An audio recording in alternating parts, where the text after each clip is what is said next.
Welcome to this Prezi video on virtual communication. My name is Mandy. I'm a presentation specialist of Present Savvy. And today I'm going to talk with Julia Carter. She's from Zestfor.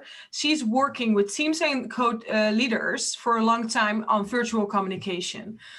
Julia, hi Mandy. would you like to introduce yourself? Of course, yes. So yes, I'm Julia Carter, as Mandy said, and I work with leaders and teams in the virtual environment. So we specialize in delivering training, facilitation, coaching for leaders and their teams wherever they are located around the world. Great. And today we have actually the first session on virtual communication. So we start talking about what are the steps or what are the 5 steps on your virtual brand. We have another session of 10 minutes, which is about tips and tricks on communicating more effectively in a virtual world. And the third session will be leadership in a virtual world.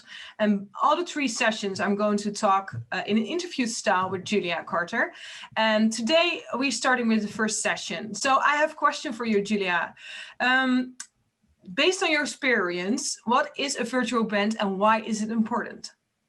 So a virtual brand it's really what other people will experience or say about you, even when you're not there.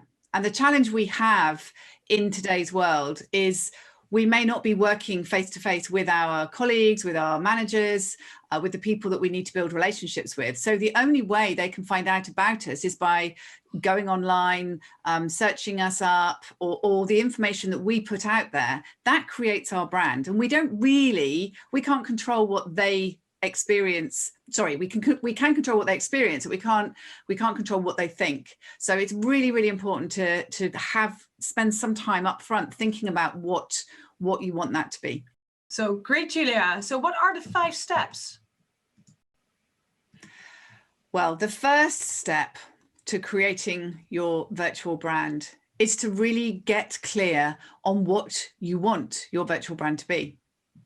Now, this involves doing some work around self-awareness, understanding who you are, what your strengths are, what your values are. It's really, who am I? What do I stand for? What makes me different from all those millions of other people out there? So I would really encourage you to spend some time on that. I work with my leaders and my teams. We look at team brand as well. But when we look at individual brand, what is it that makes you, you? And one of my key messages that I'm really passionate about displaying or expressing to the world really is get to know you for who you are. Don't try and be someone else, because when you get clarity on who you are and how you show up, you then come across to others as authentic. So the brand that you're projecting is in total alignment with who you are. And it's really important to do that. Otherwise, people will experience a different version of the brand that you've portrayed, and then that can lead to a breakdown in trust. The second step that I would focus on is, once you've got the clarity of what you want your brand to be, to then think about all of the touch points that people out there in the world have of you. And I'm talking about virtual touch points.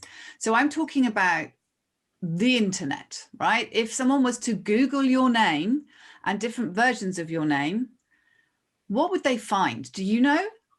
So I'd really recommend that you do an audit, maybe every few months, just to make sure that what is being found on the internet is in alignment with the brand that you want to portray. Social media, in particular, the one I talk about a lot in my world is LinkedIn. And when I think about LinkedIn, when some of the profiles that I come across, there are still profiles out there with no photograph on them, for example. So what is that portraying? It's portraying to me someone that doesn't really want to be there. They've been told they need a profile, so they put it up, but they're still anonymous to me. The other things to consider are your company intranet. So if you do work for a large organization, even small organizations in today's world, when you look at the About Us page, what is on there? Is it up to date? Are you even on it? And if you are on it, what's the information that's there? Is there an up-to-date photo of you? Are your most recent job roles updated? And these are things that really we need to take ownership of, because no one else is going to be doing that for us. Another touch point that you have is when you do presentations. You know, what do people experience? What do even down to your slides and the branding that you use on your slides. I think to that point, I would also consider, when you are working virtually, thinking about, what are people experiencing of you? Are you turning on your webcam? That's something else to consider. So that whole sort of, when you are showing up, how are you showing up, and how much of you are people experiencing? And that even goes down to thinking about your background, thinking about the background noise, etc. And it is challenging for some people, but again, it's about just putting that little bit of effort up front if it's an important meeting and you want to make a good impression. Obviously, we don't need to worry about that every single time we meet, but if we are trying to influence or have an impact on people, it's really important to consider. Julia, can I say something about presentations? Of course. Yeah, so the tool that we are using now is a Prezi video. This is a tool that has been developing over the last 3-4 years. I had the honor actually to use the beta versions of this tool, and since, I don't know, 1 year, it is amazing and you can do a lot of things. So it could be an example, right, to just to portray yourself in a really professional way. And also, you know, to surprise your audience with something different. You're actually in your presentation with your content. So how do you find this tool? Oh, I love it, because I do find the PowerPoint presentations, you know, we have death by PowerPoint, especially in the corporations that I work in. So when I turn up using a tool such as Prezi, it's really memorable. People love it, and it's the level of engagement is so much greater. And actually, it makes my life more interesting, because I can have some fun creating them. And it's not. I was a little bit intimidated by it at first, but it's really not hard. Once you understand the basics of it, it's just as easy as doing a PowerPoint presentation, and it just gives you more flexibility. So yeah, I think from making an impact, and if that's what you want within your brand, it's really key thing to consider. Yeah, you want to be memorable online as well. So it is important to consider what am I going to use, and not just do something that you are used to do. I always think or advise people as well, just to think about what would you like to present, and especially in a virtual world, so online, and a lot of distractions are going on. So even though if you are on stage, for example, it's easier to have less slides because you are there, you are being, you know, in the environment, and now is your 2D and trying to engage people. So increasing the slides or more visuals will help as well to have this engagement, right? Absolutely. I totally agree. Yeah. So the other thing I was gonna touch on is really thinking about your out of office messages as well. So I can think of several times, even in the last month or so, when I've received an out of office message that's 2 years out of date. I don't think I need to explain the impact that has. You know, it's obviously someone who is probably really busy, possibly doesn't know how to use their out of office function, but again, it doesn't give a sort of slick professional impression. So even little things like that, and also your answer phone messages that you have. And this is an example of an out of office message I received recently, and I really it really stuck in my mind, because I felt myself trying to work out the story that Lily was telling me of what she was doing in her holiday. So that really made me smile. And then the final thing I wanted to talk about is logos.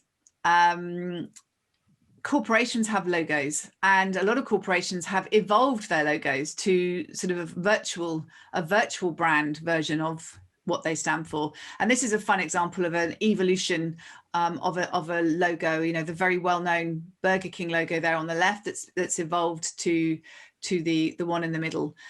So, you know, what can you be doing to think about your logos if you work in a large or even a medium-sized or even a small organization? You know, what does your logo look like, and is it the right one for today's world?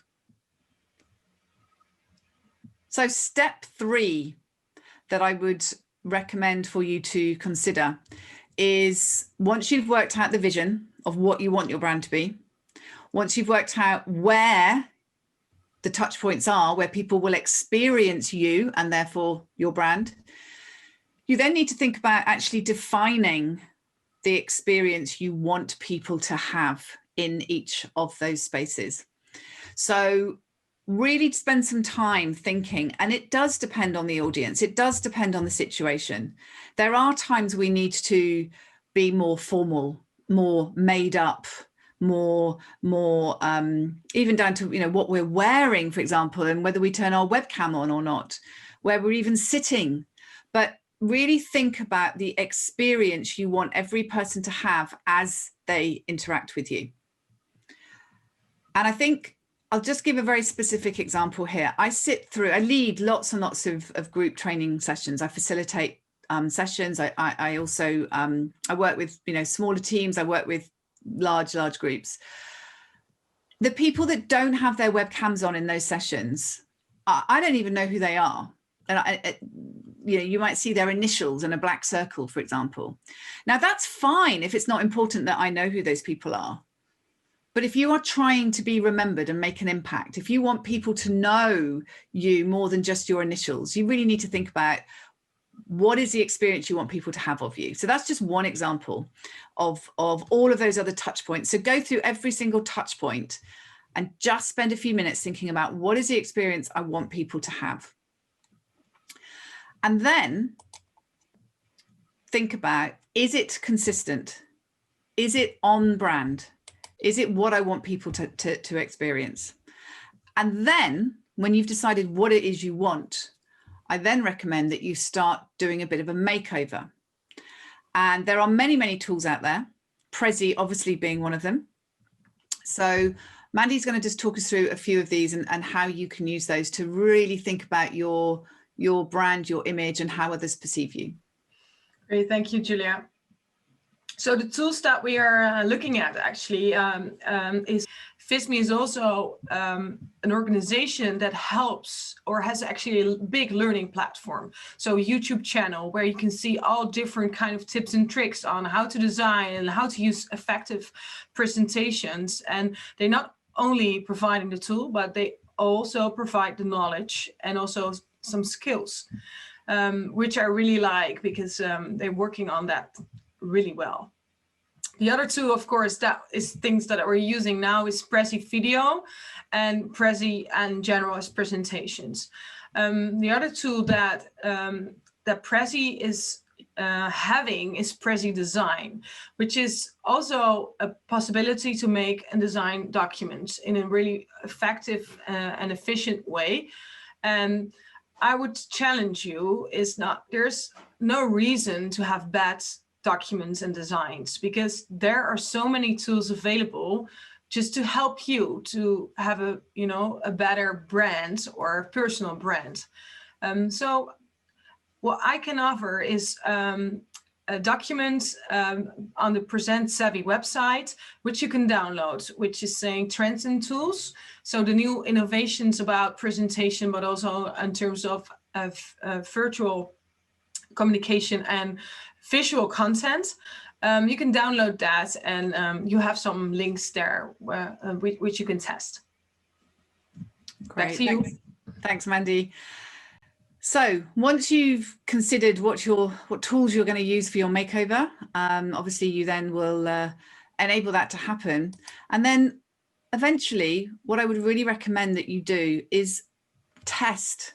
Ask feedback from your customers, from people who experience you day to day. Every organization, even if you spend a night in a hotel or you go to a restaurant, often we get follow-up emails asking us for feedback on our experience. How often do we actually proactively seek that feedback about ourselves? It's not very often. And it's mainly because we're fearful of maybe what people might say. But I would really encourage you to stay authentic to who you are and go out there and ask people, how do you experience me? What are the first 3 words that come into your mind when you think of me? Because that's your brand. And if people are giving you back the words that you've set out your brand to be, you know you're doing a great job. And if they're not, then reflect on that and start considering what you need to be doing differently. So I hope that's really useful. What we've looked at is my 5 top tips for creating your virtual brand. Step number 1, really get clear on what you want your brand to be, and it needs to be authentic. So if you need help with that, obviously it's something that I'm very willing to support you on. The second point is really knowing where people touch you virtually. Where can they find you? Third, define the experience you want them to have at each of those touch points. What does good look like for each of those places? And then make it happen. Start your makeover. Think of the tools available to you. There are many. Every single week, more and more tools are coming out. And if you don't have the time to overcome and learn those tools, seek out the experts that do. And then finally, go and find out, is your virtual brand landing how you want it to? Are people experiencing you as the genuine, authentic you? And with all of those 5 actions put into place, you will find that you show up as the authentic version of you every time people experience you. So that's all I had to share on virtual brand for today's session. Great, Mandy. thank you. I really enjoyed that, and even though I'm working in a lot with visual content, and also think it's really important on personal branding, you taught me a lot. Thank you. My pleasure. So I'm happy that we can do another session together, which is about the tips and tricks how to communicate more effectively in a virtual world. So please take a look at our next video, and we are really happy to teach you some new things. Jill?